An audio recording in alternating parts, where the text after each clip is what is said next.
Okay, goodie guys, no? So mayroon kaming ginagawa ngayong Panasonic na Eco-Aquabet. So dito tayo ngayon guys sa Paranaque. Home service kami. So ang issue nito guys, sabi ng customer, minsan naman nakakatapos, minsan hindi. Ang pinaka-problem niya talaga, may time na nakakapuno siya ng tubig, may time naman na hindi siya nakakapuno. Tapos may time na maalog, no? So ito nga ngayon guys ang aming dia-diagnose, titingnan kung ano talaga ang problema, no? So ito ngayon, titingnan natin, ilalagay natin siya sa spin, okay naman, maganda naman yung ikot niya.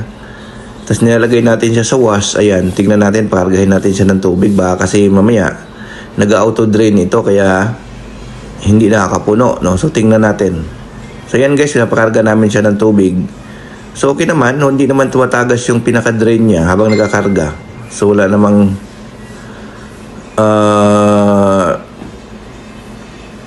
wala naman siyang tagas. So ang gagawin natin, duda namin dito ay barya. Kaya ano siya, kapag yung barya ay tumatayo o nakahiga, minsan hindi gumagana. So yan, binuksan nga namin guys yung ilalim. Ayan, no?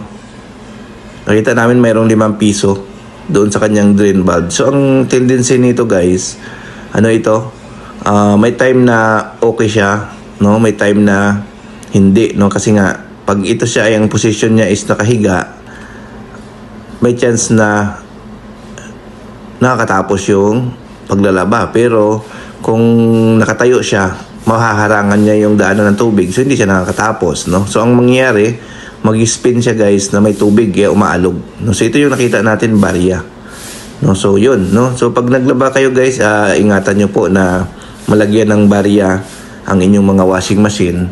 Kasi nga talagang kumakalang yan sa drainage kapag nagkaroon siya ng barya. So gagastos kayo, no? So yun po ang pinaka result talaga kapag nalaglagan ng barya ang isang washing machine. Kahit anong brand ng inyong washing machine guys, kapag nagkaroon ng barya sa loob yan, talagang hindi yan magpa-function ng maayos. So dapat i-check lagi ang inyong mga labahan. Dapat walang barya na nakasama dyan. Kasi pag mayroon yan, sigurado magtatawag talaga kayo ng technician. Kung hindi nyo kaya i-DIY, baklasin ang inyong mga washing machine. So mapagastos kayo, no? Tulad sa amin dito, no, nagpa-service sila sa amin from Santa Rosa to Paranaque. So ang transpo pa lang namin guys, toll and gasoline, medyo mataas na, no? So siyempre sagot na ng customer yan, plus yung service fee pa natin. So okay, thank you.